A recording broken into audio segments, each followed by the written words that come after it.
بسم الله والحمد لله والصلاة والسلام على رسول الله وعلى آله وصحبه ومن اتبع هداه أما بعد. En ce jour, le premier de Jumad al-Akhira, de l'année 1441 après la hijra de notre prophète Mohammed sallallahu alayhi wa sallam, nous nous réunissons ici dans la mosquée Masjid al-Rahma de la ville d'Evry, la Chantier du Coq, comme vous le savez, pour le troisième cours de cette série qui porte sur le deuxième point, la deuxième caractéristique principale des caractéristiques des gens de la Sunna, Ahl-Sunnati wal Jama'a, qui est leur position face au shirkiyat, c'est-à-dire le polythéisme de toutes sortes. Ce point ou cette caractéristique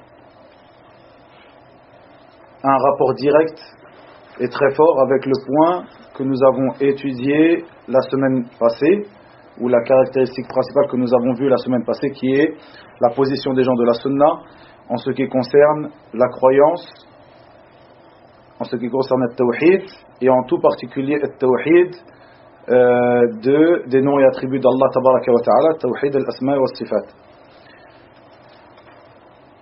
C'est pour cela que on va faire un rappel de ce qu'on a rappelé la semaine dernière, au début du cours, en ce qui concerne la position des gens de la Sunna et du groupe, par rapport à leur appel au tawhid, à l'unicité d'Allah tabaraka wa ta'ala.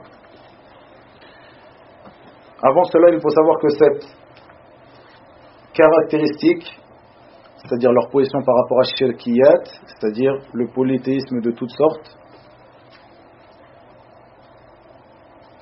et leur position en ce qui concerne toutes les sortes de polythéisme, qu'ils soient grands ou petits, car en effet, le shirk se divise en deux. Certains des savants de la Sunna l'ont divisé en trois. Là, on va se contenter des deux sortes de polythéisme qui sont le polythéisme majeur, le shirk al-akbar, et le polythéisme mineur, le shirk al-asghar, qu'on va expliquer brièvement un peu plus tard dans le cours. Donc leur position par rapport à shirkiyat, à toute forme de polythéisme, qu'il soit majeur ou mineur. Parmi cela, le fait d'invoquer autre qu'Allah tabaraka wa ta'ala, le fait de demander le secours à autre qu'Allah tabaraka wa ta'ala, le fait de faire ce qu'on appelle le tawaf autour d'autres que ce que Allah tabaraka wa ta'ala a légiféré, c'est-à-dire autour de l'Kaaba. La seule chose qui est légiférée, donc de faire le tawaf autour de cette dernière. Aussi, al-nadhr, ce qu'on pourrait traduire communément comme les vœux pieux. Aussi, le fait de sacrifier pour autre qu'Allah tabaraka wa ta'ala. Et tout cela fait partie de l'association majeure, al-shirk al-akbar, qui va à l'encontre avec la base de at-tawhid, du monothéisme pur, du monothéisme dans l'adoration d'Allah Azza wa Jal. Ce monothéisme avec lequel a été envoyé l'ensemble des prophètes et messagers, tawhid al-ibada, tawhid al-uluhiyya, et la position des gens de la Sunna en ce qui concerne ce tawhid, ce monothéisme, nous l'avons expliqué la semaine dernière, et leur position en ce qui concerne ce qui va à l'encontre de ce tawhid, c'est ce que nous allons expliquer aujourd'hui, c'est-à-dire leur position face au polythéisme de toutes sortes. Et leur position est le fait qu'ils, pour résumer en une phrase, le fait qu'ils mettent en garde et qu'ils déploient tous leurs efforts pour mettre en garde contre cela. C'est-à-dire que la première des choses, comme nous l'avons vu la semaine dernière, la première des choses à laquelle ils appellent, c'est al-tawhid al-khalis, le monothéisme pur. Et avec cela, car ceci n'est pas suffisant, le fait d'appeler au monothéisme pur, avec cela, ils déploient tous leurs efforts pour mettre en garde contre le polythéisme de toutes sortes. Et ces deux choses-là ne vont pas l'une sans l'autre, car ceci est la voie de nos prophètes et de nos messagers, comme nous l'avons expliqué la semaine dernière et comme on va le rappeler aussi aujourd'hui. Et la position par rapport à cette chose-là, le polythéisme, est un facteur qui révélera la réalité de la da'wa d'une personne, la réalité de son appel à Allah tabaraka wa ta'ala. C'est-à-dire que cette position-là, si cette personne-là aura la position des gens de la sunna, c'est-à-dire qu'il déploiera tous ses efforts, que dans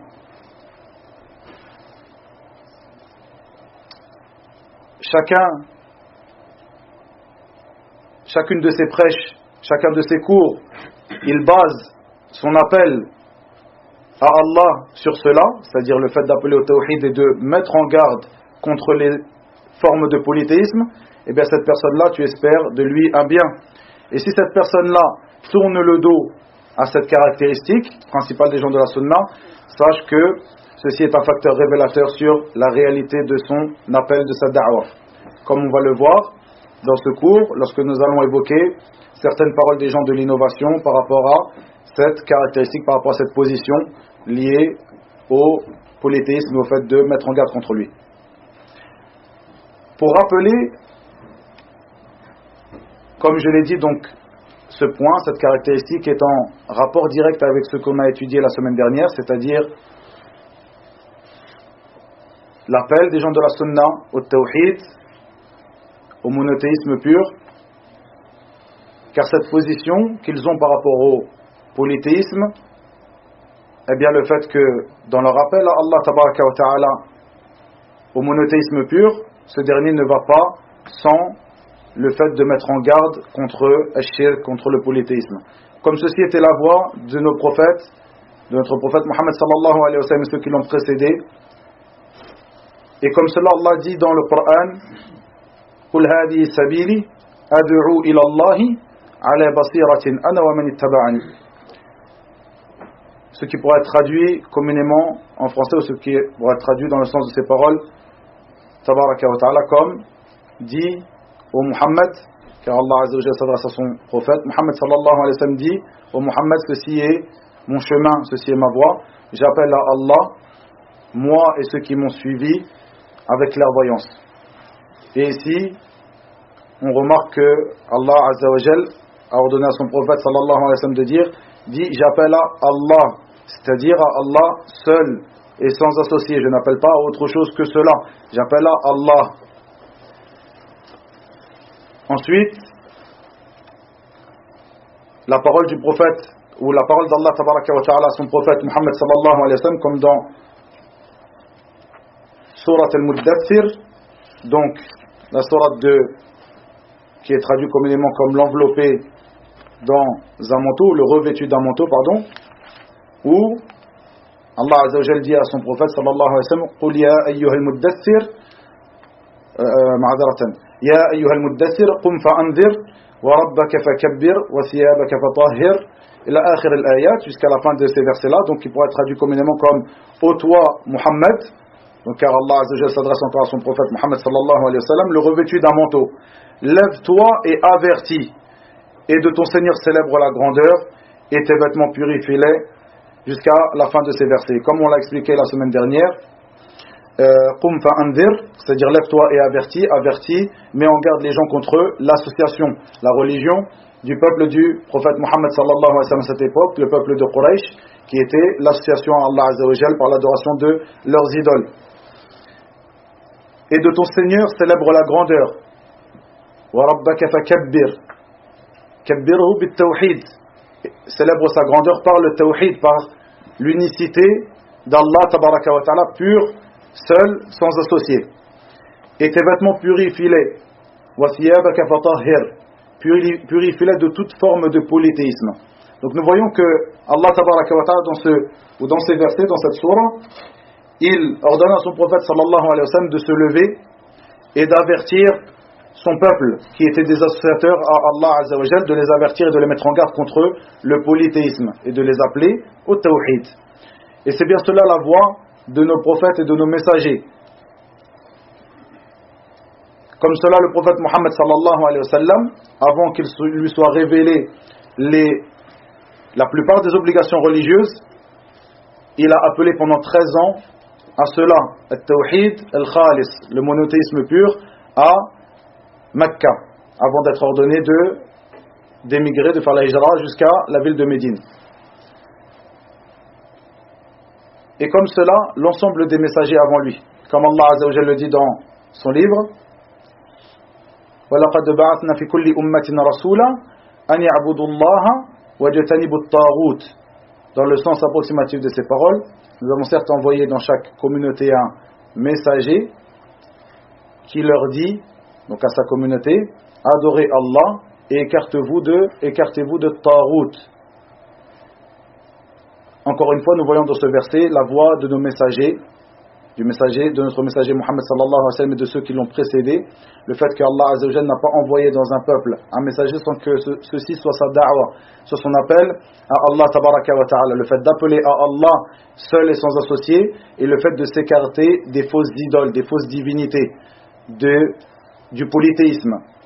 Donc ceci, comme nous l'avons expliqué la semaine dernière, doit être la voie empruntée par n'importe quelle personne qui désire appeler à Allah tabaraka wa ta'ala. Et encore une fois, comme on l'a dit la semaine dernière et la semaine passée, le fait que cette da'wa n'est pas une chose qui est propre à une personne, plutôt c'est quelque chose qui convient à n'importe lequel des musulmans, et chacun selon sa capacité. Et ceci d'après la parole du prophète Mohammed sallallahu alayhi wa sallam, ballighu anni walau aya, et transmettez de moi ne serait-ce qu'un verset, ne serait-ce qu'un signe. Donc ceci appartient à tout à chacun de transmettre le message du prophète Mohammed sallallahu alayhi wa sallam, mais chacun selon sa capacité, avec des conditions. Ce n'est pas quelque chose à faire n'importe comment. Mais toi, tu es un muballigh, tu es quelqu'un qui transmet ce que tu as appris, tu transmets la croyance que tu as, et cette croyance et cette manière que tu as de transmettre, eh bien, celle qu'avaient les messagers, les prophètes sallallahu alayhi wa sallam, ou cette manière de faire qu'ils avaient, cette manière que leur a enseigné, ou cette voie que leur a enseigné leur Seigneur tabaraka wa ta'ala, le fait que tu appelles au tawhid et que tu avertis et mets en garde contre le polythéisme de toutes sortes. Et comme cela, nous avions rappelé la semaine dernière la parole de ce grand savant, Al-Allama Sheikh Rabi' ibn Hadi al-Madkhali hafidhahullah, dans son livre, qu'on a l'habitude de rappeler, un livre qui est très important, Manhaj al-Anbiya fi da'wati ila Allah, on pourrait traduire comme la voie des prophètes dans leur appel à Allah, tabaraka wa ta'ala, où ce dernier rapporte l'exemple de 5 parmi les grands prophètes, leur exemple dans leur appel à Allah tabaraka wa ta'ala. Comme on a dit, ce livre était une réfutation à un grand innovateur de ce temps, Mohamed Surur, Zayn al-Abidin, on peut dire le fondateur de la secte de As-Sururiya, que vous allez entendre plusieurs fois dans ces cours. On va les réfuter, on va rapporter les paroles des gens de science par rapport à cette secte-là, Sururiya, qui est une faction des frères musulmans. Et ce livre-là était une réponse à cette personne-là, Mohamed Surur, qui avait écrit un livre du même nom, La Voix des prophètes, dans leur appel à Allah tabaraka wa ta'ala, qui était rempli de fausseté sur l'appel à Allah fait par les messagers, les prophètes, alayhim salatu wassalam. Et Cheikh, hafidahullah ta'ala, de dire dans ce livre, comme on l'a rappelé la semaine dernière, que ceci, c'est-à-dire l'appel au tawhid, et le fait de mettre en garde contre le polythéisme était l'appel de l'ensemble des prophètes avant le prophète Mohammed sallallahu alayhi wa sallam. Et il dit qu'il est obligatoire à chaque personne qui désire emprunter ce chemin, le chemin de l'appel à Allah tabaraka wa ta'ala, d'appeler les gens à Allah tabaraka wa ta'ala, il lui est obligatoire de suivre ce chemin, car c'est le chemin qu'a tracé Allah azza wa jal pour les meilleurs des hommes qui sont ses prophètes et ses messagers. Et le cheikh de dire que Allah Azza wa Jalla dans son livre nous a informé sur l'appel de certains de ses messagers. Parmi eux, le cheikh, dans la parole que j'avais rapportée la semaine dernière, c'est la même parole qui est ici, a rappelé la da'wa, l'appel de Ibrahim alayhi salam, lorsqu'il est apparu, lorsqu'il a été envoyé dans un peuple qui adorait les idoles, comme le peuple du prophète Mohammed sallallahu alayhi wa sallam. Il les a appelés à quoi? Le cheikh s'interroge et interroge le lecteur, à quoi les a-t-il appelés Ibrahim alayhi salam? est-ce qu'il les a, c'est-à-dire dans sa réforme, par quoi a-t-il commencé? Est-ce qu'il les a appelés à se révolter contre le gouverneur, ce gouverneur, à cette époque-là, sans aucun doute, était un mécréant, qui ne jugeait pas parce que Allah Azza wa Jalla a révélé, sans aucun doute. Non, plutôt, comme le dit notre cheikh, Rabi' ibn Hadi, Habibahullah, il les a appelés à adorer Allah Azza wa Jalla, seul et sans associé, et se détacher de l'adoration de leurs idoles. Comme cela, il nous parle du prophète Youssouf alayhi salam, qui lorsqu'il a été emprisonné, injustement, sans aucun doute, est-ce qu'il a appelé ses deux compagnons de prison à se révolter lorsqu'ils sortirent de prison contre le gouverneur, à essayer de se venger de lui, de l'assassiner, etc. Non, plutôt, il les a appelés à l'adoration d'Allah, seul et sans associé, comme cela l'histoire de Moussa, comme cela l'histoire de Muhammad sallallahu alayhi wa sallam, alayhim salatu wassalam. Et c'est bien par cela que commence la réforme, l'appel au tawhid pur et la réforme des croyances par la mise en garde contre le polythéisme. Comme on l'a évoqué au début du cours, le polythéisme est de deux sortes, al-shirk al-akbar ou al-shirk al-asghar. Certains parmi les savants de la sunna l'ont divisé en trois sortes, on va se contenter de cela. Al-shirk al-akbar, c'est-à-dire l'association, le polythéisme majeur, et al-shirk al-asghar, c'est-à-dire le polythéisme ou l'association mineure. Pour résumer, et les gens de science ont plusieurs définitions qui se rejoignent et qui se complètent les unes les autres, sur le sens de l'association majeure, qui est le fait de prendre des associés à Allah Azza wa Jal dans son adoration. De prendre des associés à Allah Tabaraka wa Ta'ala dans son adoration. Comme le fait d'invoquer le dua autre qu'Allah Tabaraka wa Ta'ala, de l'invoquer autre qu'Allah en dehors de lui ou avec lui. En dehors de lui ou avec lui. Si vous saisissez la différence, c'est-à-dire qu'une personne qui adore, qui invoque directement autre qu'Allah, ou quelqu'un qui invoque Allah mais qui invoque avec lui quelqu'un d'autre. Ces deux choses-là font partie de l'association majeure. Aussi, le fait de sacrifier pour autre qu'Allah, le fait de faire un vœu pieux, comme on le traduit communément, c'est-à-dire un nadhr, le fait de faire un vœu pieux pour autre qu'Allah, c'est-à-dire un vœu pieux, quand tu le feras pour Allah Azza wa Jal, tu diras, si Allah Azza wa Jal m'accorde un enfant cette année, eh bien, je jeûnerai un mois durant. Ça, c'est ce qu'on appelle nadhr, un vœu pieux. Le fait de faire cela, et c'est une adoration, une manière que tu as de te rapprocher d'Allah Tabaraka wa Ta'ala, avec un détail qui est autour de cela. Ce n'est pas le moment de le détailler, on le verra peut-être plus tard, mais cette chose-là est une adoration qui ne convient pas ou qui est interdit, qui ne doit pas être voué à autre qu'Allah Tabaraka wa Ta'ala. Donc cette chose-là, lorsque tu la voues à autre qu'Allah Tabaraka wa Ta'ala, tu as certes associé à lui la grande association Ashirk al-Akbar, l'association majeure. Comme le fait de se prosterner devant autre qu'Allah Tabaraka wa Ta'ala et autre que cela parmi les formes d'association majeure.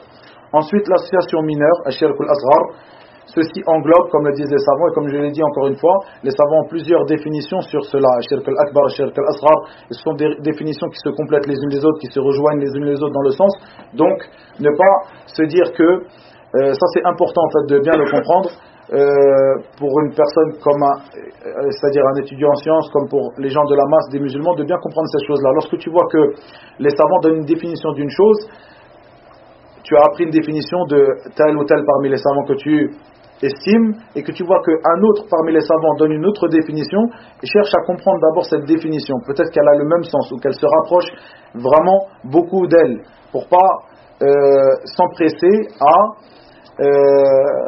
à dire que tel ou tel savant est dans l'erreur car tu as entendu toi une autre définition de telle et telle chose. Comme cela, les trois sortes de tawhid, comme vous le savez, tawhid al-rububiyya wal-uluhiyya wal-asma wal-sifat. Certains parmi les ulama, parmi les gens de la sunna, beaucoup parmi les gens de la sunna l'ont divisé en deux sortes uniquement et ont rentré tawhid al-asma wal-sifat dans tawhid al-rububiyya.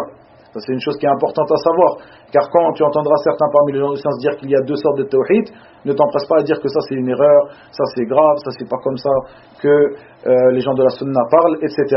Comme cela, d'autres noms qu'ils ont donnés à ces trois sortes de tawhid. Comme cela, comme je l'ai évoqué ici, certains des gens de la sunna ont divisé le shirk en trois parties.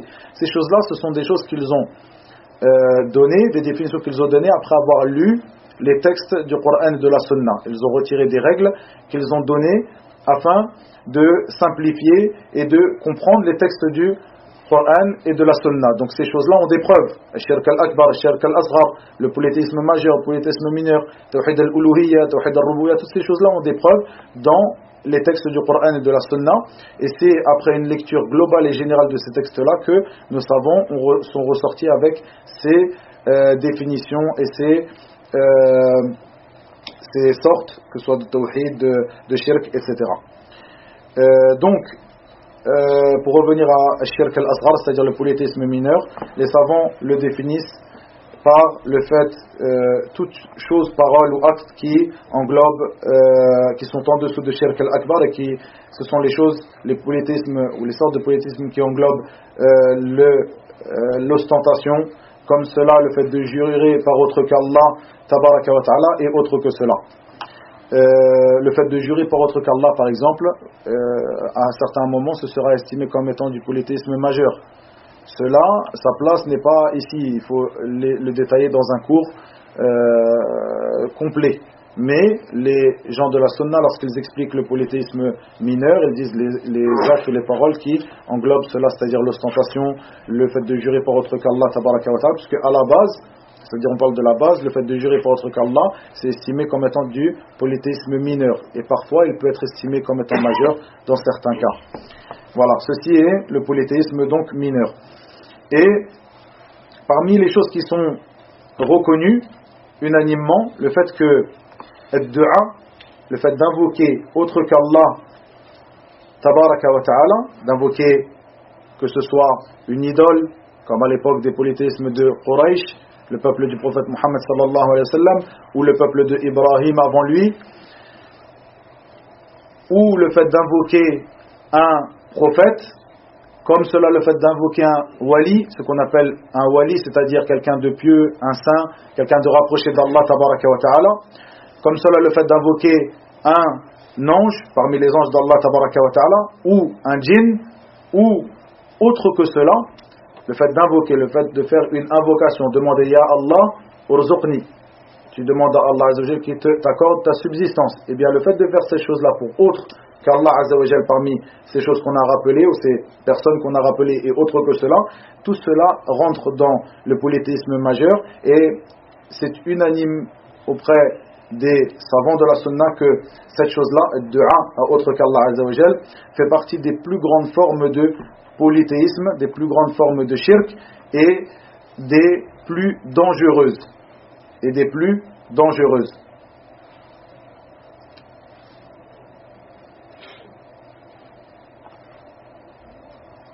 Et lorsque les polythéistes du temps du prophète sallallahu alayhi wa sallam et de ceux qui les ont précédés, jusqu'à notre époque, jusqu'au jour d'aujourd'hui, ceux qui tombent dans cette forme d'association, car, comme je vous l'ai dit, c'est unanime auprès des gens de la sunna que cette chose-là, le fait d'invoquer autre qu'Allah Azza wa Jal parmi le wali, c'est-à-dire le pieux, le saint, le prophète, que ce soit notre prophète Mohammed sallallahu alayhi wa sallam ou autre que lui, que ce soit un ange, que ce soit un djinn, etc. Cette chose-là est une des formes les plus dangereuses de l'association et une des formes aussi les plus répandues. Une des formes les plus répandues dans cette communauté. Et ça, on va le voir un peu plus loin. Et cette chose-là était la forme d'association qui était la plus répandue aussi dans les temps précédents, comme à l'époque du prophète Mohammed sallallahu alayhi wa sallam et ceux qui les ont précédés. Et leur réponse lorsqu'ils étaient appelés à Allah tabaraka wa ta'ala était une ambiguïté. Et cette ambiguïté, on la retrouve encore chez les polythéistes de notre époque, où ceux qui tombent, quand on dit les polythéistes, ce sont ceux qui tombent dans cette forme de polythéisme, que ces gens-là, on les juge comme étant musulmans ou non. Ça, on va le détailler un peu plus tard. Et bien sûr, le fait de juger quelqu'un musulman ou non, c'est-à-dire quelqu'un qui est musulman de base, le fait de le faire sortir de l'islam, comme on en a déjà parlé dans l'introduction du cours, c'est-à-dire le cours qu'il y avait il y a 2 semaines, on le verra aussi au cours de nos cours sur les caractéristiques des gens de la sunna, le fait de juger quelqu'un, de faire sortir quelqu'un de l'islam, de le juger mécréant après que son islam ait été affirmé, cette chose-là n'appartient pas à n'importe qui. Cette chose-là n'appartient pas à n'importe qui, cette chose-là appartient aux savants, et il y a des conditions à respecter, etc. Ça n'appartient sûrement pas à nous, qui sommes les gens de la masse des musulmans. Et ça, on va le voir aussi à la fin du cours, rapidement. Leur preuve ou la chose par laquelle ils se défendaient lorsque les prophètes et les messagers les appelaient à délaisser cette invocation d'autre qu'Allah Azza wa Jal et à revenir vers l'adoration d'Allah Tabaraka wa Ta'ala seul et sans associé. Comme cela, la preuve ou cette chose par laquelle ou ce prétexte qu'ils donnent au jour d'aujourd'hui, ceux qui font cela, comme vous pouvez le voir dans beaucoup de pays musulmans au jour d'aujourd'hui, pour quelque chose qui parle mieux, le fait d'aller chez Al-Awliya, chez le Wali, Al-Sayyid, etc., dans beaucoup de pays malheureusement musulmans au jour d'aujourd'hui, comme par exemple des grandes tombes comme la tombe de Hussein radiyallahu anhu qu'ils prétendent qu'il se trouve au Caire en Égypte, comme la tombe de Badawi aussi en Égypte, comme Al-Sayyid qui se trouve dans des pays comme au Maroc, en Algérie, en Tunisie, beaucoup. Ça c'est quelque chose qui est très répandu dans le monde musulman au jour d'aujourd'hui. Alhamdulillah, c'est une chose qu'on ne trouve pas dans Dawlat al-Tawhid wa Sunnah, al-Mamlaka al-Arabiyya al-Saoudiya, harasahallah. Cette chose-là on ne la trouve pas dans ce pays qui est al-Mamlaka al-Arabiyya al-Saoudiya, et les pays qui les ont suivis dans cette da'wa, la da'wa al-Islahiyya, la da'wa de réforme de Cheikh al-Islam Muhammad ibn Abdul Wahhab, rahimahullah ta'ala, ceux qui les ont suivis dans cela, pareil, dans ces pays-là, tu ne trouves pas cette chose-là. Le fait que l'adoration des tombes et de l'awliya est répandue, walillah alhamd. Mais dans d'autres parmi nos pays musulmans, je trouve cette chose-là vraiment très répandue. Les gens de la masse se tournent très facilement vers l'adoration, l'invocation des tombeaux, de l'awliya, de partir chez le wali pour lui demander qu'il intercède auprès de toi, auprès d'Allah tabaraka wa ta'ala, pour toi. Et c'est ce prétexte-là qu'il donnait à l'époque du prophète Mohammed sallallahu alayhi wa sallam, avant le prophète Mohammed sallallahu alayhi wa sallam et jusqu'à maintenant.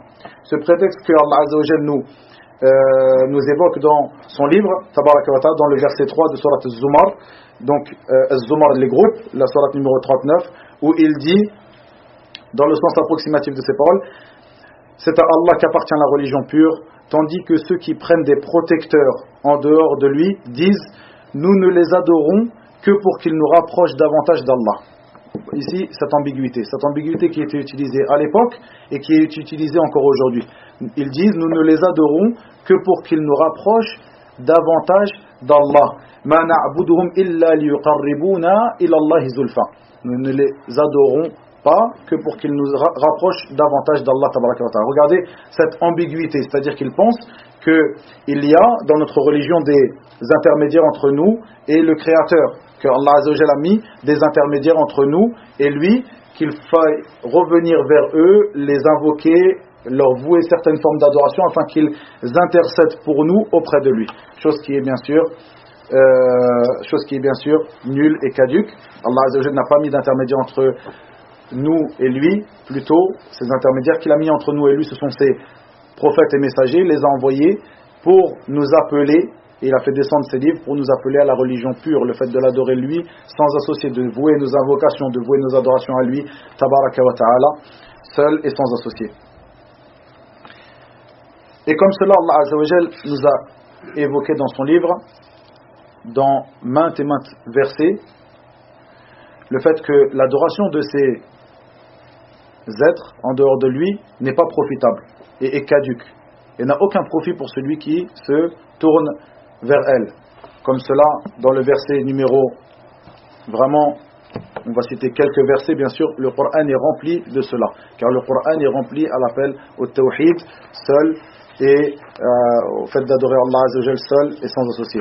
On verra dans Surat Al-A'raf, le verset numéro 194. Surat Al-A'raf, donc la numéro 7, le verset 194. Où Allah tabaraka wa ta'ala dit dans le sens approximatif de ces paroles: ceux que vous invoquez en dehors d'Allah sont des serviteurs comme vous. Invoquez-les donc et qu'ils vous répondent si vous êtes véridiques. Ceux que vous invoquez en dehors d'Allah sont des serviteurs comme vous. Donc ici Allah Azza wa Jal adresse cette parole à ceux qui invoquent déjà en dehors de lui et qui lui donnent des associés. Innal ladhina tad'una min dunillahi ibadun amsalukum. Ceux que vous invoquez en dehors d'Allah sont des serviteurs comme vous. Invoquez-les donc et qu'ils vous répondent si vous êtes véridiques. Comme cela dans Surat Al-A'raf, le verset numéro 197, où Allah Azza wa Jal dit dans le sens de ces paroles: et ceux que vous invoquez en dehors de lui ne sont capables ni de vous secourir ni de se secourir eux-mêmes. Comme cela, donc le verset 197: وَالَّذِينَ تَدْعُونَ مِن دُونِهِ لَا يَسْتَطِيعُونَ نَصْرَهُمْ وَلَا أَنفُسَهُمْ يَنْصُرُونَ. Ensuite, le verset 13 et 14 de Surat Fatir. Surat Fatir qui est la Surat numéro 35.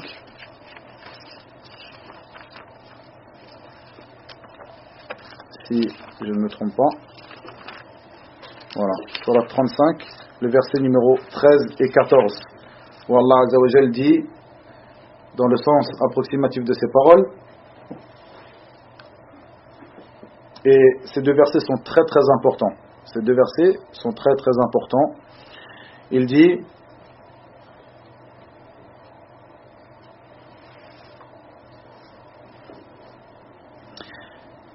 dans le sens approximatif de ces paroles, il fait que la nuit pénètre le jour et que le jour pénètre la nuit. Et il a soumis le soleil et la lune. Chacun d'eux s'achemine vers un terme fixé. Écoutez ici: tel est Allah, votre Seigneur. À lui appartient la royauté, tandis que ceux que vous invoquez en dehors de lui ne sont même pas maîtres de la pellicule d'un noyau de date. El-Qitmir, la pellicule d'un noyau de date, c'est-à-dire une chose qui est insignifiante. Ils ne sont même pas maîtres de cette chose-là. Si vous les invoquez, ils n'entendent pas votre invocation. Et même s'ils entendaient, ils ne sauraient vous répondre.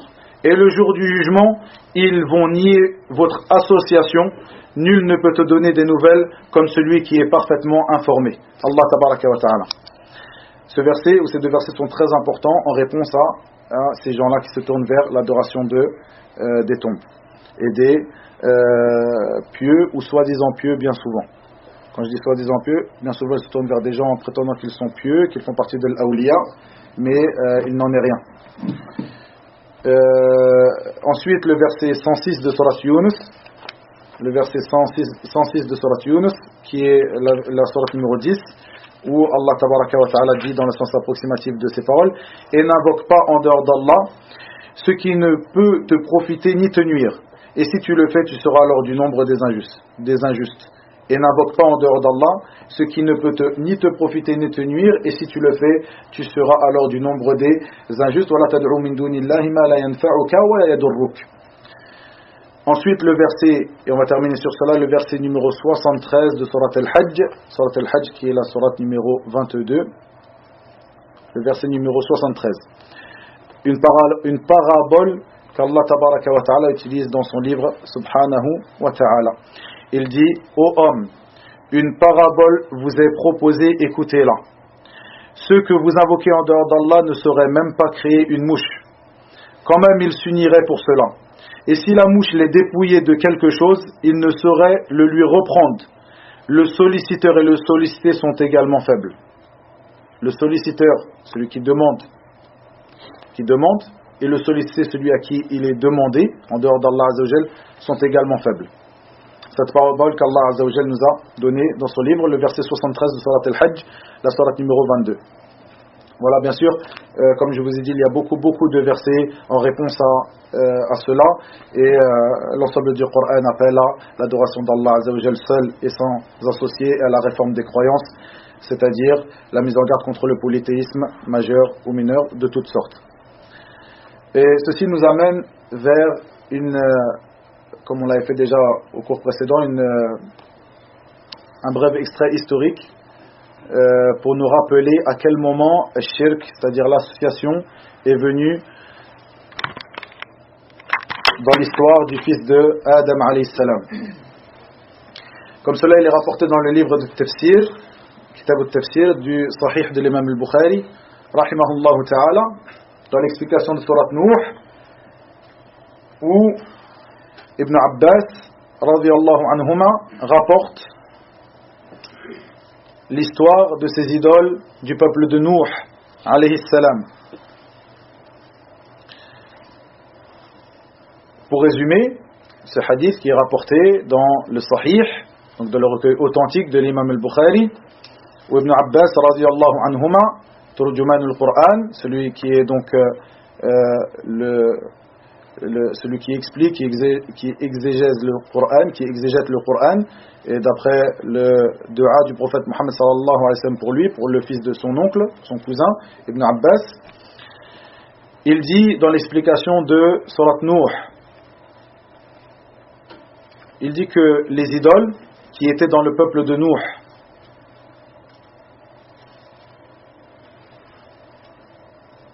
il explique, je vais vous épargner ce passage-là du hadith, donc il explique chacune d'entre elles, Wad, wa Suwa', wa Yaghouth, etc. Il explique donc wa Ya'uq, wa Nasr, où est-ce qu'elles étaient, dans quel endroit, et ensuite il dit que ces noms-là sont des noms d'hommes pieux qui étaient dans le peuple de Nuh. Ces noms-là, c'est-à-dire ces noms qui sont rappelés dans Surat Nuh, donc Wad, wa Yaghouth, wa Ya'uq, wa Nasr, ces noms-là sont des noms d'hommes pieux qui étaient dans le peuple de Nuh. Lorsqu'ils sont morts, ces hommes pieux, le Shaitan est venu insuffler au peuple de Nuh le fait de d'ériger pour eux des monuments ou de faire pour eux des idoles, c'est-à-dire d'ériger quelque chose par lesquels on va se rappeler de eux. Donc le terme ansab dans la langue arabe peut vouloir dire un monument, une idole. On n'a pas une science exacte de ce que c'était. C'est pour ça que je vous dis des monuments ou des idoles ou quelque chose qui sera un rappel de ces personnes pieuses dans leur peuple. Et de faire que ces idoles ou ces monuments ou ces rappels de ces personnes pieuses restent avec eux dans leurs assises dans lesquelles ils s'asseyaient, ils se réunissaient, le peuple de Nuh alayhi salam. Et il leur a insufflé de les appeler, ces monuments, ces idoles, ces rappels, par le nom de ces personnes. C'est-à-dire que pour, par exemple, Wad, qui était un homme pieux, ils lui ont fait une idole ou un monument, où il est rapporté dans certains hadiths, autres hadiths, que c'était des idoles, et certaines de ces idoles étaient encore présentes à l'époque du prophète sallallahu alayhi wa sallam. Dans certains hadiths, il est rappelé comme cela. Et donc, de faire une idole, de façonner une idole et de lui donner ce nom-là. Donc celle-ci c'est Wad, celle-ci c'est Nasr, celle-ci c'est un tel, et de les laisser avec nous dans nos assises. Et ils ont fait comme cela, ils ont fait ce que Shaitan leur a insufflé. Et au début, elles n'ont pas été adorées, ces idoles-là, car ils avaient encore la science de qui étaient à la base ces personnes-là. C'était simplement des personnes pieuses de leur peuple. Et on a fait cela pour se rappeler d'elles. Comme on peut le voir aujourd'hui, les monuments qui sont érigés en l'honneur de personnes importantes, comme ils le disent, entre guillemets. Et donc Ibn Abbas dit qu'au début, elles n'ont pas été adorées. Et lorsque les générations se sont succédées, la science a été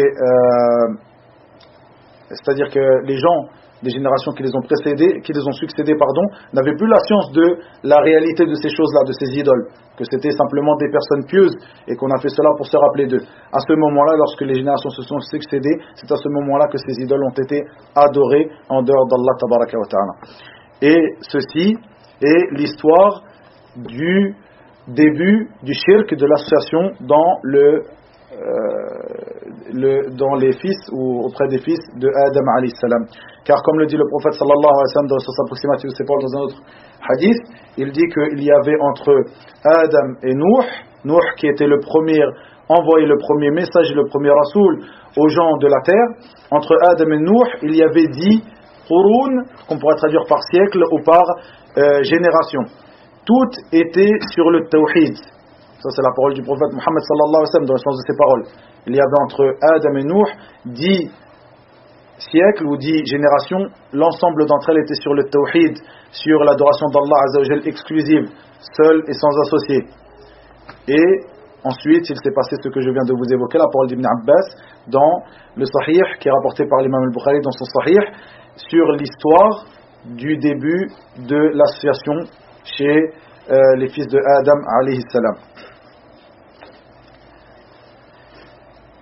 Une autre chose qui nous montre l'importance, donc le fait de connaître notre histoire, est une manière de ne pas retomber, comme le disent nos savants, de ne pas retomber dans les mêmes erreurs. Le fait de connaître notre histoire est une manière que l'on a de ne pas retomber dans les mêmes erreurs. Une autre chose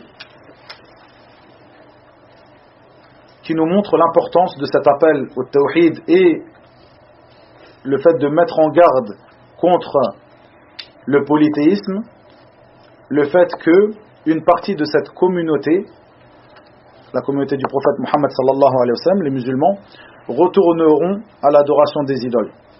Cette chose-là, le prophète Muhammad sallallahu alayhi wa sallam l'a annoncé dans plusieurs ahadiths, et c'est une chose que nous voyons, que nous avons vu, qui est arrivée précédemment, et que nous pouvons voir encore au jour d'aujourd'hui, et une chose qui se réitérera. Comme cela, Cheikh al-Islam Muhammad ibn Abdul Wahhab, rahimahullah, dans son livre Kitab al-Tawhid, le livre de l'unicité, a fait un chapitre qu'il a appelé la porte, dans le sens approximatif, donc la traduction, la porte de ce qui a été rapporté sur le fait qu'une partie de cette communauté adorera les idoles. Ensuite, dans cette porte, dans ce chapitre, il a rapporté certains versets et certains ahadiths qui nous montrent que les gens du livre, il a commencé par rapporter certains versets qui nous montrent que les gens du livre qui à la base, lorsque le livre leur a été révélé, leur livre leur a été révélé était sur l'adoration d'Allah, seul et sans associé, puisque ce livre venait d'Allah, tabaraka wa ta'ala, que ces gens du livre sont revenus au polythéisme. Puis il rapporta comme preuve, pour prouver ce qu'il a avancé dans le titre de ce chapitre, après avoir apporté ces versets, qui nous montrent que les gens du livre sont revenus vers l'adoration des idoles, après avoir été sur le tawhid. Il rapporte ce hadith qui est rapporté par Abu Sa'id al-Khudri, radiyallahu anhu, et se trouve dans les deux recueils authentiques de l'imam al-Bukhari et de l'imam Muslim, où dans le sens de ces paroles, le prophète sallallahu alayhi wa sallam dit à ses compagnons et à sa communauté après eux, vous suivrez certes, dans le sens approximatif de ces paroles, vous suivrez certes les traces de ceux qui vous ont précédés, jusqu'à ce que s'ils rentraient dans le trou d'un lézard, vous les suivrez dans ce trou. Et lorsque les Sahaba lui ont demandé, radiyallahu anhum, lui ont demandé les juifs et les chrétiens, c'est-à-dire les gens du livre, les juifs et les chrétiens, c'est-à-dire tu parles des juifs et des chrétiens lorsque tu dis ceux qui vous ont précédés, le prophète sallallahu alayhi wa sallam de leur répondre, et qui d'autre? Donc, Cheikh al-Islam Muhammad ibn Abdul Wahhab, rahimahullah, pour argumenter le titre qu'il a donné à ce chapitre, le chapitre de ce qui est venu, ce qui a été rapporté sur le fait qu'une partie de cette communauté reviendra vers l'adoration des idoles, le fait que Allah Azza wa Jal nous a informé dans ce livre que les gens du livre sont revenus vers l'adoration des idoles, vers le polythéisme, après avoir été sur une guidée, sur un tawhid. Et comme cela, la parole du prophète sallallahu alayhi wa sallam qui nous informe que nous les suivrons dans cela. Comme cela, un autre hadith qui est rapporté, que Cheikh al-Islam n'a pas rapporté, mais dans cette porte-là, mais qui est rapporté aussi dans les deux recueils authentiques de l'imam al-Bukhari et de l'imam Muslim, par Abu Huraira, radiyallahu anhu, où le prophète sallallahu alayhi wa sallam dit que l'heure ne viendra pas, jusqu'à ce que pour traduire les grosses lignes du hadith, ou traduire le résumé du hadith, jusqu'à ce que les femmes de la tribu de Daous, qui est une tribu du Yémen, jusqu'à ce que les femmes de la tribu de Daous ne se retrouve autour de Dhul Khalasa. Et Dhul Khalasa, c'était une idole qui était adorée à l'époque du prophète Mohammed sallallahu alayhi wa sallam. Comment cela, alors que le prophète sallallahu alayhi wa sallam a été envoyé, que la guidée nous est venue, que les musulmans ont appris et ont connu leur religion, cette religion qui est le tawhid, le fait d'éviter le polythéisme. Comment cela? Le prophète sallallahu alayhi wa sallam nous dit que, et les gens, bien sûr les femmes de la tribu de Daous, qui est une tribu du Yémen, sont des musulmanes. Comment cela?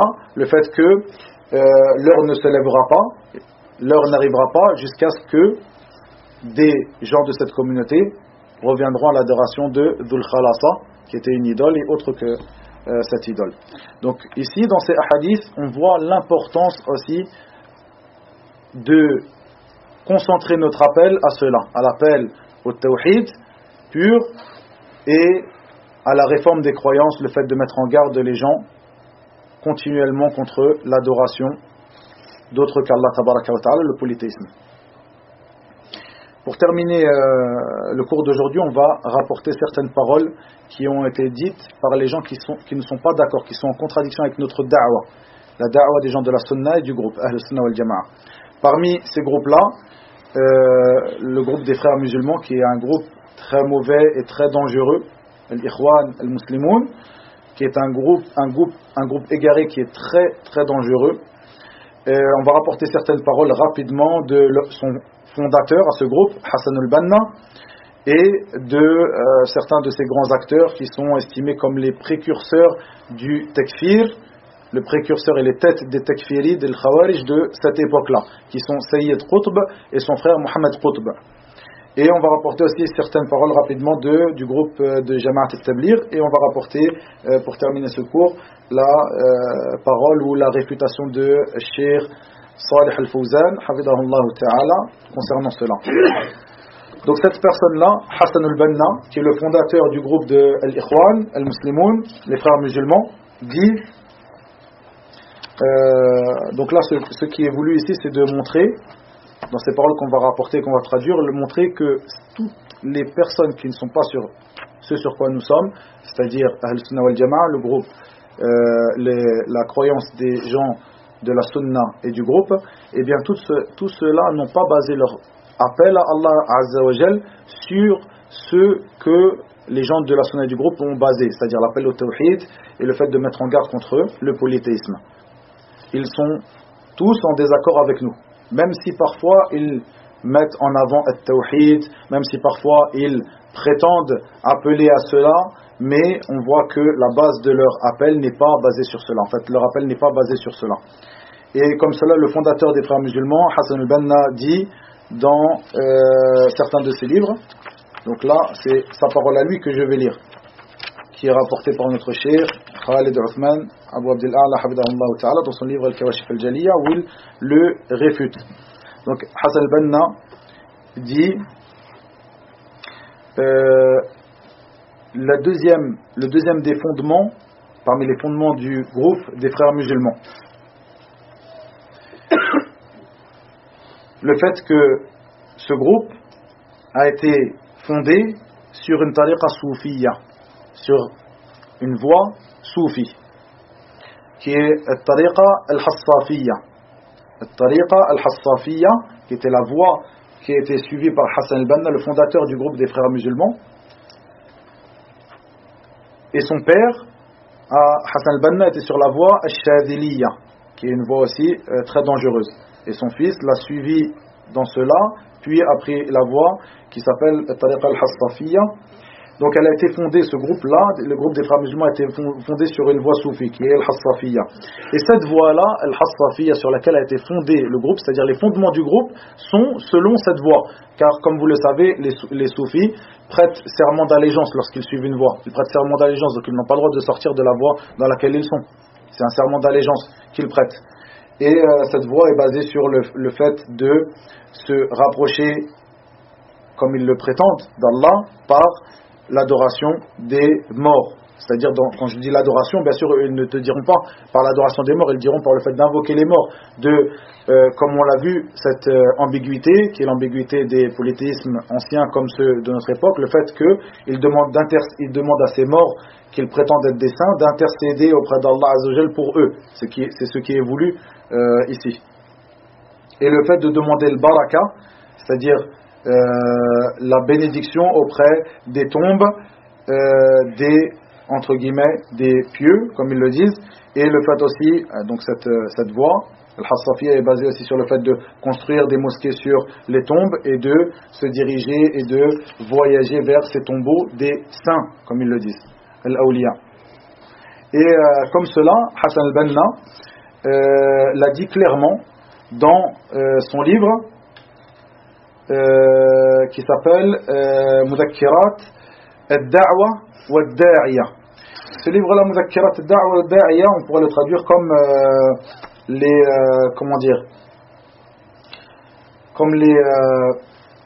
les souvenirs les souvenirs de la prêche ou d'une prêche et d'un prêcheur. C'est comme un journal intime, quoi, en fait.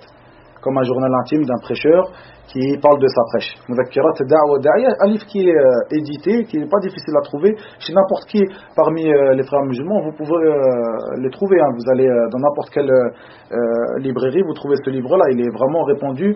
Je ne sais pas s'il est traduit en français, ça ne m'étonnerait vraiment pas, mais il est vraiment répandu, ce livre-là. Tu le trouves partout. Et dans ce livre-là, il le dit clairement, le groupe des frères musulmans est en réalité un groupe soufi. Il le dit, le groupe des frères musulmans est en réalité un groupe soufi, il le dit clairement.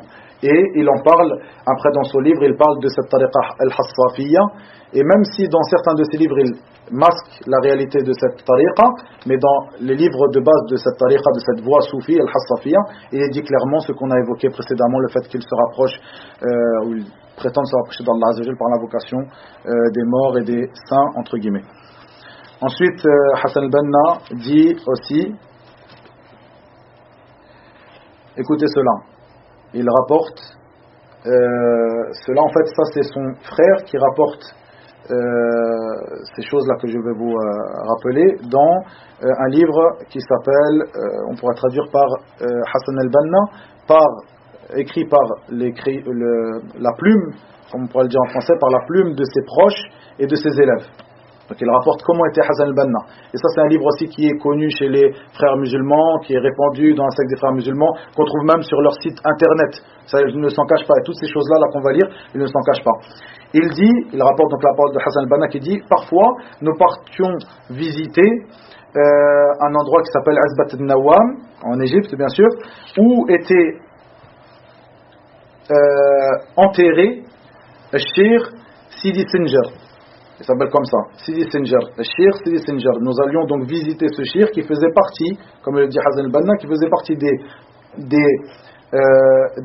grands hommes de At-Tariqa al-Hassafiyya. Les grands hommes de At-Tariqa al-Hassafiyya. Donc nous voyageons parfois vers cette tombe-là pour aller visiter cette personne-là qui était connue comme étant parmi les gens de piété et de crainte d'Allah Azzawajal, et nous restions là-bas auprès de sa tombe des jours entiers. C'est la parole de Hassan al-Banna, le fondateur des frères musulmans. Comme cela, il rapporte que pendant, bien sûr, il fêtait al-Mawlid al-Nabawi, c'est-à-dire l'anniversaire du prophète sallallahu alayhi wa sallam, comme ils le prétendent, donc l'anniversaire prétendu du prophète Muhammad sallallahu alayhi wa sallam, et que lors de leur réunion, ceux qui veulent revenir vers le livre que je cite là, il s'appelle Hassan al-Banna bi aqlam talamidatihi wa mu'asirihi. Donc comme je l'ai dit, Hassan al-Banna écrit par la plume de ceux qui étaient de ses proches et de ses élèves. La page numéro 71-72 que je viens d'évoquer, ce que je vais évoquer aussi ici, il dit que lors de Al-Mawlid al-Nabawi, de l'anniversaire du prophète sallallahu alayhi wa sallam, il récitait des poésies. Parmi ces poésies-là, cette poésie-là, il disait هذا الحبيب مع الأحباب قد حضر وسامح الكل فيما قد مضى وجرى لقد أدار على العشاق خمرته صرفا يكاد سناها يذهب البصر إلى آخر ما قال. Ce qui nous intéresse, c'est le première partie de la poésie. Il dit هذا الحبيب مع الأحباب قد حضر. Al-Habib, le prophète Mohammed sallallahu alayhi wa sallam, il dit donc, certes, il dit que ce bien-aimé, le Habib, donc le prophète sallallahu alayhi wa sallam, avec l'Ahbab, c'est-à-dire les gens qui étaient là pendant cette réunion, est présent. Donc il prétend que le prophète sallallahu alayhi wa sallam dans cette réunion est présent, est là, avec nous. وَسَامَحَ الْكُلَّ فِيمَا قَدْ مَضَى وَجَرَى.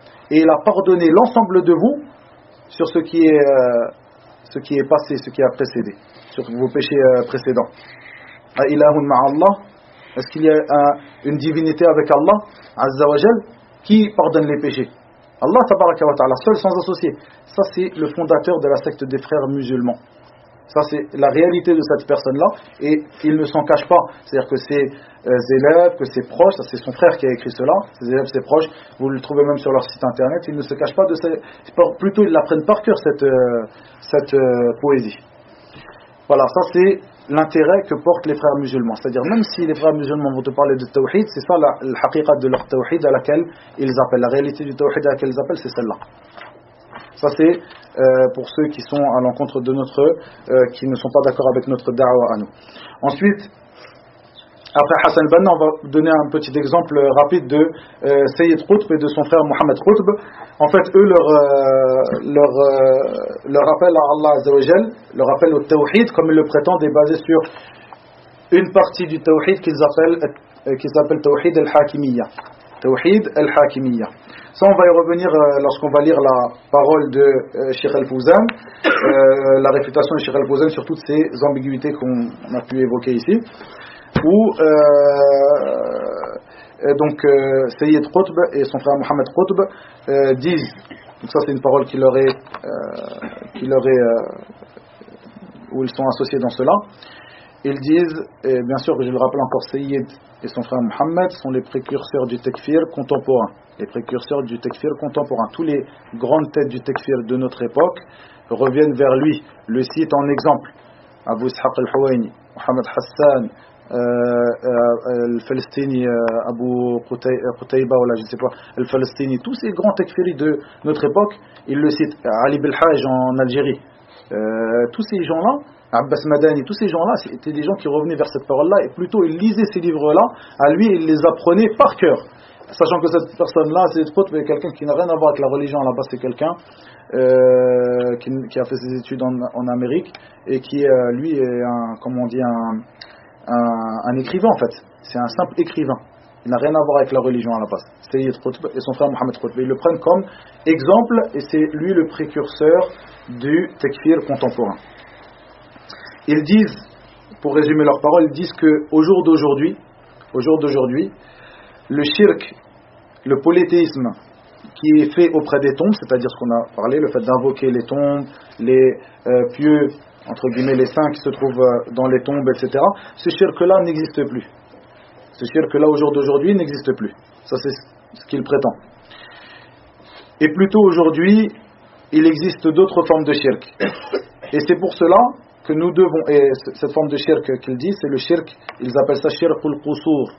Ça, ces choses-là, si je les dis en arabe, c'est pour bien que si vous l'entendez de certaines personnes, vous fassiez attention. Ces paroles-là sont des choses que vous entendrez chez les gens de l'innovation.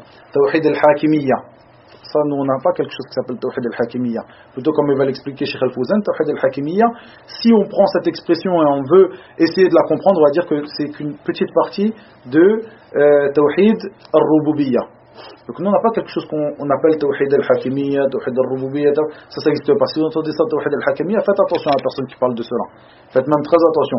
Comme cela, Shirk al-Qusur. Al-Qusur, ce sont les palais. Donc le Shirk, l'association des palais. Qu'est-ce qu'ils veulent par cela? Ou le Shirk du Parlement. Qu'est-ce qu'ils veulent par cela? Ils ont construit leur da'wa donc sur cela, leur da'wa sur le fait qu'il n'y a plus de Shirk auprès des qubur, auprès des tombes, comme ils le prétendent, mais il y a du shirk dans les palais. C'est-à-dire que ceux qui sont les associateurs que nous devons absolument combattre, ce sont ceux qui se trouvent dans les palais, c'est-à-dire les dirigeants des musulmans, qui eux ne jugent pas par les lois d'Allah tabaraka wa ta'ala. C'est ce qu'ils prétendent, c'est ce qu'ils disent.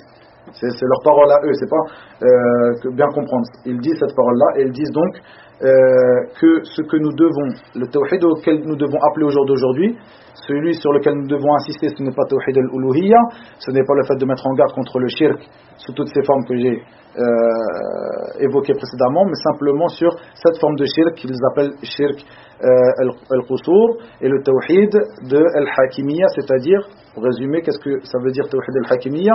Le fait qu'il n'y a pas de juge en dehors d'Allah tabaraka wa ta'ala.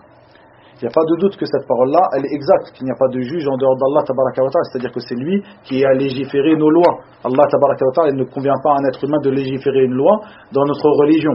Mais eux, ce qu'ils veulent par là, c'est le fait de rendre mécréants tous ceux qui n'auraient pas jugé par ce qu'Allah azza wa jalla a décrété. Et on revient aux premiers parmi les Khawarij. Les premiers parmi les Khawarij qui, eux, ont rendu mécréant Ali, qui ont rendu mécréant Amr ibn al-As, qui ont rendu mécréant Ibn Abbas, qui ont rendu mécréant As-Sahaba, les compagnons du prophète sallallahu alayhi wa sallam. On revient à cela. Ça, c'est la da'wa au tawhid de ces gens-là, al-takfiriyoun ou al-khawarij, c'est-à-dire qu'ils n'appellent pas au fait de mettre en garde contre les associations de toute forme, simplement ils se concentrent sur cette partie-là, le fait qu'il n'y a pas de juge en dehors d'Allah et il n'y a que lui qui a le droit il n'y a pas le droit pour un serviteur de ne pas juger par les lois d'Allah tabaraka wa ta'ala, et comme cela ils rendent mécréants les gouverneurs des musulmans. Ceci, comme on l'a évoqué dans le premier cours, c'est un point qu'on va détailler dans les caractéristiques principales des gens de la sunna. Et on va terminer là ici sur cela. Une parole de ce groupe égaré qui est Jama'at al-Tabligh. À quoi ils appellent? Est-ce qu'ils appellent au tawhid ou ils appellent à autre chose? Comme on l'a dit au cours précédent, notre appel à nous, notre da'wa est basé sur son point de départ est le hadith de Jibril alayhi salam, où Jibril alayhi salam est venu voir le prophète sallallahu alayhi wa sallam dans sa mosquée, les compagnons étaient présents et il lui a dit: Ya Muhammad, akhbirni anil iman, akhbirni anil islam, akhbirni anil ihsan. Donc informe-moi sur la foi, et le prophète sallallahu alayhi wa sallam lui a parlé de 6 piliers de l'islam, 5 piliers de l'ihsan, un pilier comme certains parmi les ulama disent. Et notre da'wa, notre appel à Allah azza wa jal doit avoir comme point de départ ce hadith là. Les gens de Jama'at al-Tabligh, eux, ils ont comme point de départ 6 qualités, comme ils le disent, sitta sifat, ou sifat sit, ou sifat al-imaniya sitta, comme ils le disent dans leurs histoires. C'est-à-dire donc 6 attributs, ou 6 caractéristiques. Et ces 6 caractéristiques ne sont pas les 6 piliers de la foi. C'est-à-dire qu'on va délaisser la chose que Jibril est venu nous enseigner par l'intermédiaire de sa question, par le biais de sa question au prophète Muhammad sallallahu alayhi wa sallam, pour 6 points, 6 attributs, comme ils le disent, c'est à ces faits qu'une personne dans les alentours de 1920, qui s'appelait Mohamed Ilyas al-Kandahlawi en Inde, a vu en rêve et a commencé à... Vous comprenez? Ça, leur da'wa, elle est basée sur cela. Je vais vous lire juste un passage, parce qu'en fait, pourquoi je vous rapporte ces choses-là? Parce que les gens de la sunna, les frères de la sunna, bien souvent, alhamdulillah, ils apprennent leur religion, ils apprennent la vérité, le tawhid, mais comme on l'a dit et comme on l'a montré, la da'wa de nos messagers, c'est cet appel-là que nous devons suivre, et cette manière-là, cette voie-là que nous devons suivre dans notre appel à Allah, et le fait que nous appelons à la vérité, tout en mettant en garde contre le faux. Ça, c'est une chose qui est... c'est 2 choses qui sont indissociables, et c'est une chose qui est impérative. Tu ne peux pas appeler à la vérité sans mettre en garde contre le faux. C'est impossible, et ce n'est pas la voie de nos messagers, c'est pas cela que Allah azza wa jal t'a ordonné. Donc, à chaque fois, on vous rapporte, on vous met en garde contre ces groupes-là, et on vous rapporte aussi les paroles de ces personnes-là, de ces groupes-là, les paroles qu'ils ont vraiment dites. C'est pas, j'ai entendu, par exemple, on parle des Tabligh, parce qu'ils sont vraiment présents beaucoup en France, et beaucoup de frères les connaissent, ils disent: j'ai entendu, une fois il est venu me parler de telle histoire, et tu rapportes des choses comme ça qui sont... Rapporte, comme on l'a dit au premier cours, le fait que le salafi, il doit être minutieux.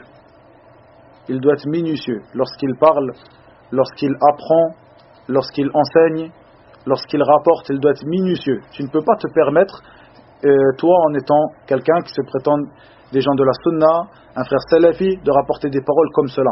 j'ai entendu dire comme ça, j'ai vu comme cela, ou il faut être minutieux. C'est pour cela que, comme vous le voyez ici quand je rappelle des versets, je vous donne le numéro. Comme cela, quand on parle des paroles des gens de l'innovation, on les prend de leurs livres. Exactement, ils ont dit ça à tel endroit. Il faut être minutieux, que vous sachiez la vérité de ces paroles-là. En ce qui concerne Jama'at al-Tabligh, je vais me contenter pour vous montrer sur quoi est construite leur da'wa, qui est une da'wa aussi qui est construite sur du soufisme, comme vous le savez. Ils ont été construits sur 4 voies soufis. Et parmi donc ces paroles-là, d'un livre qui s'appelle, ils le traduisent comme ça, en arabe ils l'ont traduit par Fada'il al-A'mal. Fada'il al-A'mal. En langue ourdou, donc la langue des gens du Pakistan, ils disent Tabliri Nisab. Tabliri Nisab. Et donc en arabe ils l'ont traduit par Fada'il al-A'mal. Allahu a'lam, ça c'est pour cacher leur vérité ou la vérité de comment ils sont. Nous savons de la sunna, parce qu'en arabe Fada'il al-A'mal ce sont les mérites des œuvres, ou les œuvres méritoires. Donc ça c'est quelque chose qui ne... Alors que Tabliri Nisab, c'est la manière que tu as d'être Tabliri. Voilà, donc il s'appelle Fada'il al-A'mal. Cette parole-là, il vient du livre. Le livre Fada'il al-A'mal, moi je l'ai en français. C'est un de vos frères que je l'ai pris chez lui il y a des années auparavant, quand on faisait un déménagement. C'est un frère qui était avec lui et qui est un ancien avec eux, Frère Abdelhamid, qui est ici. J'ai pris ce livre-là, j'ai lu, et le livre il est présent, et je lui rapporte de ce livre-là exactement. Le livre il est là. C'est pas quelque chose qu'on a inventé sur eux, on va les calomnier, vous comprenez? Donc il dit à la page 109 de ce livre, il dit, ce qui est rapporté ici, Cheikh Abu Khair Qatta dit: je suis allé à Médine et je suis resté là pendant 5 jours, mais je n'ai pas atteint le plaisir et la satisfaction. Je suis allé aux tombes du prophète Mohammed sallallahu alayhi wa sallam ainsi que de ses 2 compagnons Abu Bakr et Omar, et je dis: ô messager d'Allah, je suis ton invité ce soir. Alors je suis parti et j'ai dormi derrière le minbar du prophète Mohammed sallallahu alayhi wa sallam. J'ai vu dans mon rêve le prophète d'Allah sallallahu alayhi wa sallam avec Abu Bakr et Omar, avec Abu Bakr à sa droite et Omar à sa gauche, et Ali devant eux. Ali m'a alors secoué et m'a indiqué que le messager d'Allah sallallahu alayhi wa sallam était venu me voir. Je me suis levé, j'ai embrassé le prophète sallallahu alayhi wa sallam entre les yeux, et le messager d'Allah sallallahu alayhi wa sallam m'a alors donné un morceau de pain dont j'ai mangé la moitié, et quand je me suis réveillé, l'autre moitié était dans ma main. Ça c'est leur parole à eux. Et cette parole-là, de par leur grande ignorance, eh bien ils la rapportent comme étant quelque chose de bien, vraiment. C'est quelque chose cette personne-là c'est un pieux, il a vu le prophète sallallahu alayhi wa sallam en rêve. En fait, on va délaisser le fait, cette histoire farfelue, donc là, on va la mettre de côté et on va vous mettre en avant vraiment le fait que ces gens-là, lorsqu'ils rapportent cette parole-là, ils voient que cette personne Abu Khair était un pieux qui a vu le prophète sallallahu alayhi wa sallam, mais il délaisse le fait que cette personne Abu Khair était quelqu'un qui partait à la tombe du prophète sallallahu alayhi wa sallam pour lui faire une supplication. C'est cette chose-là qu'on a parlé dans le Coran, non? On a parlé que cette chose-là, le fait de supplier, de faire une supplication, de faire une invocation, dua à autre qu'Allah tabaraka wa ta'ala, demander l'intercession à une personne. Le prophète sallallahu alayhi wa sallam il est mort, sallallahu alayhi wa sallam. Tu ne peux pas invoquer un mort, tu ne peux pas lui demander. Si tu veux l'intercession du prophète sallallahu alayhi wa sallam, car le prophète sallallahu alayhi wa sallam intercédera pour nous, Inch'Allah, Yom al-Qiyamah, pour les gens de foi, il intercédera pour nous. Si tu veux son intercession, si tu veux la demander, tu ne la demandes pas à lui, tu la demandes à Allah Azza wa Jal. Tu dis: Ya Allah, shaffi' fiyya Rasul Allah. Oh Allah, fais que ton prophète sallallahu alayhi wa sallam intercède pour moi Yom al-Qiyamah. Mais le fait de dire au messager d'Allah, intercède pour moi, ça c'est une innovation et c'est ça le shirk. Là tu as invoqué un mort. Sallallahu alayhi wa sallam. Et donc là, comme je l'ai dit, donc ils sont attirés par cette histoire farfelue. Ils ne voient pas donc la gravité de l'acte de cette personne qui est partie faire des invocations au prophète sallallahu alayhi wa sallam, Abu Bakr et à Omar, à la tombe du prophète sallallahu alayhi wa sallam. Une dernière chose par rapport à cela aussi, le fait que la visite de la tombe du prophète sallallahu alayhi wa sallam à Médine est une chose qui est légiférée. Mais tu ne voyages pas à Médine pour aller visiter la tombe du prophète sallallahu alayhi wa sallam, car le prophète sallallahu alayhi wa sallam a interdit le fait de voyager vers une mosquée, si ce n'est ces 3 mosquées-là. La mosquée de Mecca, la mosquée de Médine et la mosquée El-Masjid al-Aqsa. Ici, mais la tombe du prophète sallallahu alayhi wa sallam, elle est bien à Médine, dans la ville de Médine. Oui, le prophète sallallahu alayhi wa sallam a interdit de voyager vers une mosquée, si c'est nécessaire, de voyager vers une mosquée, pas vers une tombe, vers une mosquée. Donc quand tu vas à Médine et que tu voyages vers Médine, tu voyages vers la mosquée du prophète sallallahu alayhi wa sallam, pas vers la tombe du prophète sallallahu alayhi wa sallam. Tu viens visiter la tombe, tu viens visiter le prophète sallallahu alayhi wa sallam, faire cette visite au prophète sallallahu alayhi wa sallam, parce que tu es dans cette ville de Médine, parce que tu as visité sa mosquée, pas quand tu es à Mecca, tu as la niya d'aller, tu as l'intention d'aller visiter la tombe du prophète sallallahu alayhi wa sallam. Ça, c'est une visite qui est interdite. Vous comprenez la différence entre les deux? Barakallahu fikum. J'ai mis un petit peu de temps, juste on va traduire rapidement la parole de Cheikh Al-Fawzan, Hafidahullah Ta'ala, Cheikh Salih Al-Fawzan, Hafidahullah Ta'ala. Donc en réponse à tous ces groupes égarés où il dit Hafidahullah Ta'ala, on va terminer sur cela.